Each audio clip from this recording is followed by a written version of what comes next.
ایک دفعہ کا ذکر ہے، ایک جنگل میں احمد نام کا ایک لکڑہارا رہتا تھا۔ وہ بہت ہی غریب لیکن وہ بہت ایماندار تھا۔ وہ محنت مشقت کر کے اپنے بچوں کو پالا کرتا تھا اور لکڑیاں کاٹ کے بیچا کرتا تھا۔ ایک دن اس کی بیوی کہتی ہے، اجی سنتے ہیں لکڑیاں ختم ہو گئی ہیں، تھوڑی سی لکڑیاں تو لے آئیے۔ تو وہ احمد کہتا ہے، اچھا ٹھیک ہے، میں جاتا ہوں اور تھوڑی لکڑیاں لے کر آتا ہوں، دعا کرنا آسانی سے مل جائے۔ اور پھر وہ چل پڑتا ہے۔ اس کی بیوی کہتی ہے، اللہ کرے کہ آج آسانی سے لکڑیاں مل جائیں، اور وہ جنگل میں چلا جاتا ہے لکڑیاں ڈھونڈنے کے لیے۔ اس کو کہیں لکڑیاں نظر نہیں آتی۔ دریا کے پاس جاتا ہے تو اس کو لکڑیاں نظر آتی ہیں، تو وہ لکڑیاں کاٹنے لگ جاتا ہے۔ اچانک اس کی کلہاڑی جو ہے وہ دریا میں گر جاتی ہے۔ وہ پریشان ہو جاتا ہے اور رونے لگ جاتا ہے کہ اب میں کیا کروں گا اور کس طرح لکڑیاں کاٹوں گا اور اپنے بچوں کا پیٹ کیسے پالوں گا۔ اتنی ہی دیر میں وہاں پہ ایک بزرگ نمودار ہوتا ہے۔ وہ کہتا ہے کہ کیا ہوا بیٹا، تم کیوں پریشان اور تم کیوں رو رہے ہو؟ تو لکڑہارا کہتا ہے کہ میں لکڑیاں کاٹ رہا تھا اور میری کلہاڑی دریا میں گر گئی ہے۔ یہ سن کے وہ بزرگ دریا میں ڈوب جاتا ہے اور ایک تھوڑی دیر میں ایک چاندی کی کلہاڑی لے آتا ہے اور کہتا ہے کہ یہ لو بیٹا، یہ تمہاری کلہاڑی ہے۔ اس کو دیکھ کر احمد کہتا ہے کہ یہ میری کلہاڑی نہیں ہے، میری کلہاڑی تو دوسری تھی۔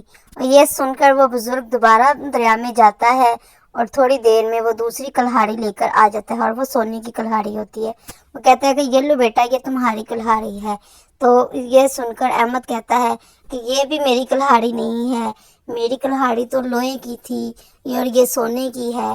یہ سن کر بزرگ دوبارہ دریا میں جاتا ہے اور واپس آتا ہے تو اس کے ہاتھ میں تینوں کلہاڑیاں ہوتی ہیں، اور وہ کہتا ہے کہ یہ تمہاری ایمانداری کا صلہ ہے کہ تم نے سچ بولا، اور یہ کلہاڑیاں میں تمہیں دیتا ہوں۔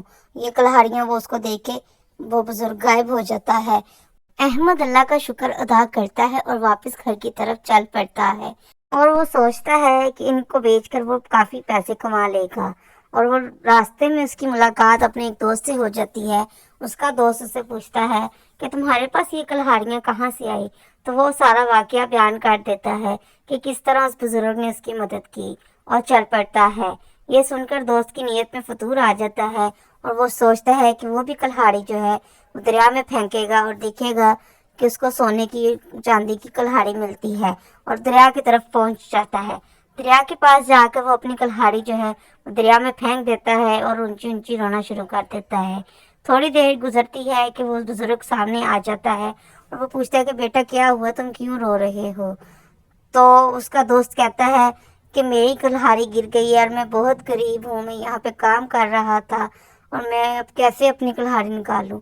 تو وہ بزرگ دوبارہ دریا میں جاتا ہے اور تھوڑی ہی دیر میں اس کے لیے ایک کلہاڑی نکال کے لے آتا ہے۔ وہ چاندی کی کلہاڑی ہوتی ہے۔ چاندی کی کلہاڑی دیکھ کر اس کا دوست کہتا ہے کہ ہاں یہی میری کلہاڑی ہے، اور وہ بزرگ کہتا ہے کہ تم نے جھوٹ بولا ہے، یہ تمہاری کلہاڑی نہیں تھی، تم نے لوہے کی کلہاڑی پھینکی تھی اور یہ چاندی کی ہے۔ تو وہ کہتا ہے مجھے معاف کریں، اب مجھے یہی کلہاڑی دے دیجیے، اور اس کو کوئی بھی کلہاڑی نہیں ملتی اور وہ بزرگ غائب ہو جاتا ہے اور وہ رونے لگ جاتا ہے۔ تو آج کی اس کہانی سے ہم نے یہ سبق سیکھا ہے کہ ہمیں ایمانداری سے کام لینا چاہیے، ورنہ بے ایمانی کا نتیجہ ہمیشہ برا ہوتا ہے، اور ہم انسان وہ بھی چیز کھو دیتا ہے جو اس کے پاس اپنی ہوتی ہے۔ تو اگر آپ کو میری ویڈیو پسند آئی ہے تو لائک کیجیے گا، شیئر کیجیے گا، سبسکرائب کیجیے گا۔ Thank you.